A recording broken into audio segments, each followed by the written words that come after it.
Cara a cara, con el periodista Marcos Arana.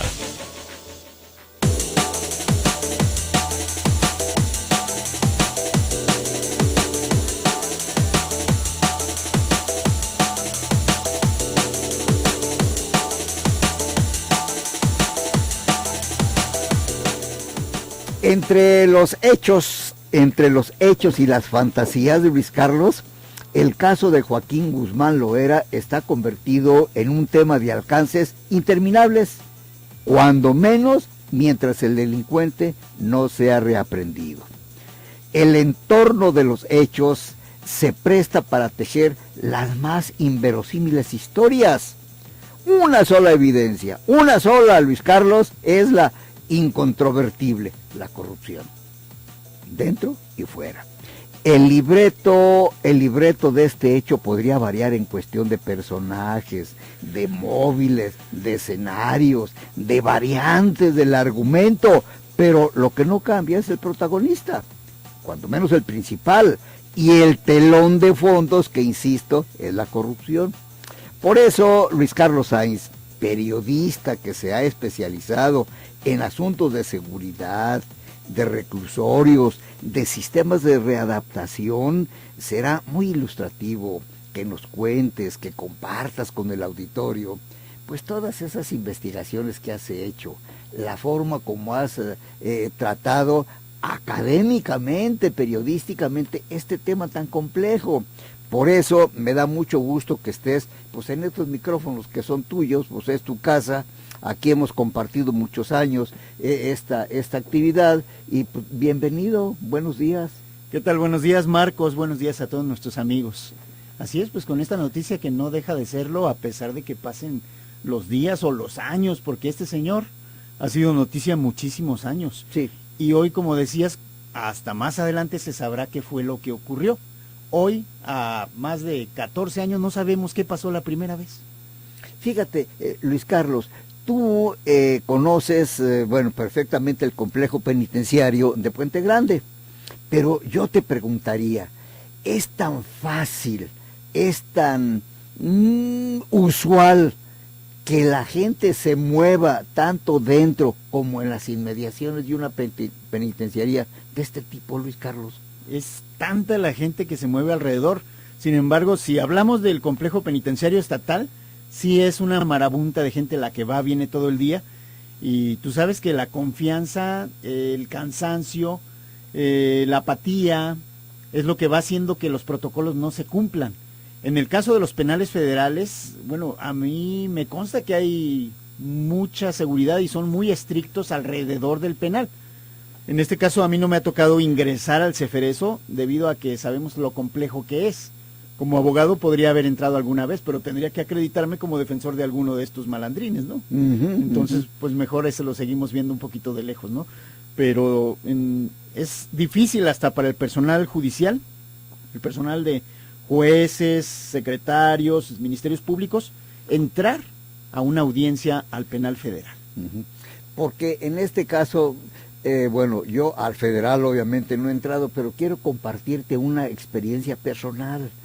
Yo he entrado a la penitenciaría estatal normal de Puente Grande, las aduanas, por decir en alguna forma, entre comillas, pero los pasos que hay que dar ahí para ingresar a la penitenciaría, híjole, de veras, te piden hasta el acta de nacimiento de tu bisabuelo, ¿verdad? Y te ponen tintas y te hacen cosas entonces es por lo que yo te pregunto, la experiencia que tú tienes en la cuestión de penales federales, ¿cómo podría ser el manejo de los reos? ¿Es muy laxo? No, de ninguna manera. Es, digamos, si en los penales estatales le parece estricto con la visita, con el personal, con el manejo de los internos, en los federales es 10 veces o muchas veces más meticulosa la situación. Acá en el sistema estatal es un poco más laxo. ¿Por qué? Porque va Juan de la Cotona, como dicen por ahí, ¿no? O sea, estamos hablando de 2,000 a 3,000 visitas diarias por reclusorio varonil, el preventivo o el CRS.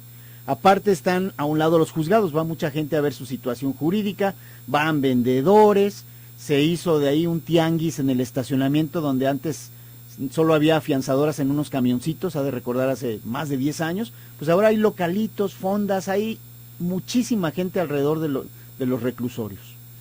Porque hoy, precisamente hoy, publica el periódico El Informador un reportaje muy amplio, muy interesante, muy ilustrativo, Luis Carlos, de lo que es el desarrollo urbano alrededor del complejo penitenciario de Puente Grande.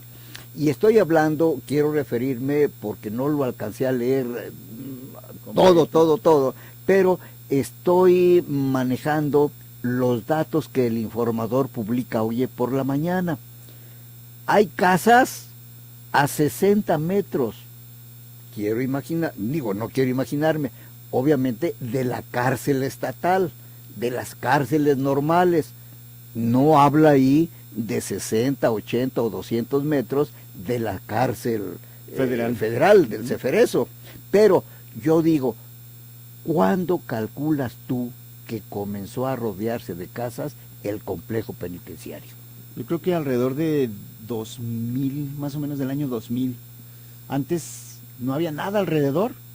De pronto, por ejemplo, cuando ya se dio el primer traslado de Caro Quintero de Almoloya de Juárez al Ceferezo 2, que fue en octubre de 2004, ahí ya había un fraccionamiento. En breve tiempo va por la carretera libre a Zapotlanejo, da vuelta a la derecha para la carretera al Salto, por cruzando el tiradero de los Laureles, y ahí luego a la derecha de la carretera libre ya hay un fraccionamiento, creo que se llama Puente Viejo, si no me equivoco.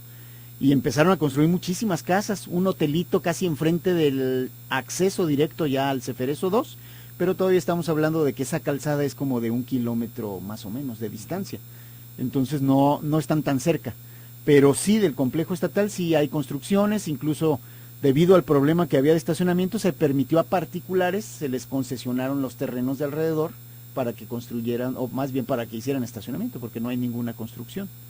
Pero sí hubo maquinaria trabajando, en fin, siempre hay algo que hacer cerca de ahí y mucha gente moviéndose alrededor. El protocolo estatal, comparativamente con el federal, Luis Carlos, ¿qué tan estricto es?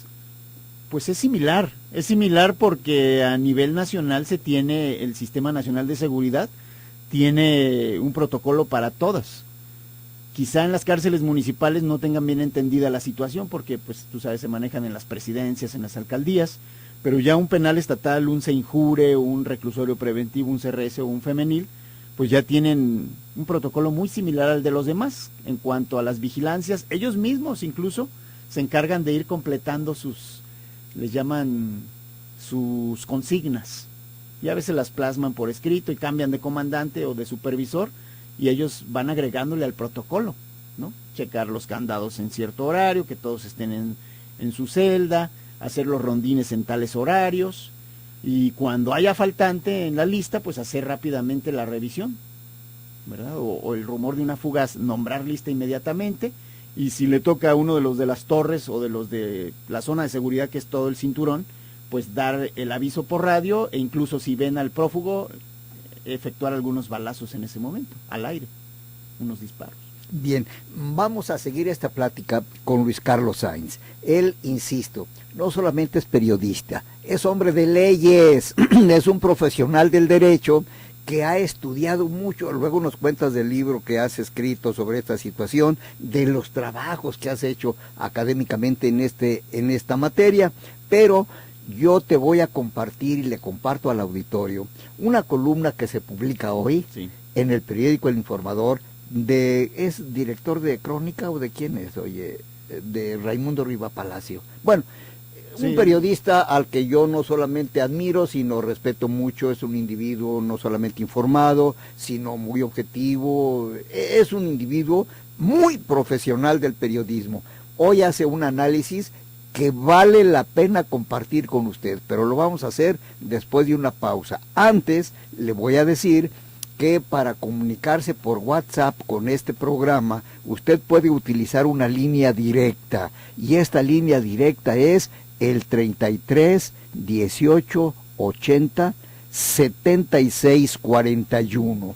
Las líneas usuales son el 3122-4200 y el 3122-4266. El Twitter es @Zona 3 Noticias y @Arana Cervantes. Luis Carlos Sainz está hoy con usted. Pausa.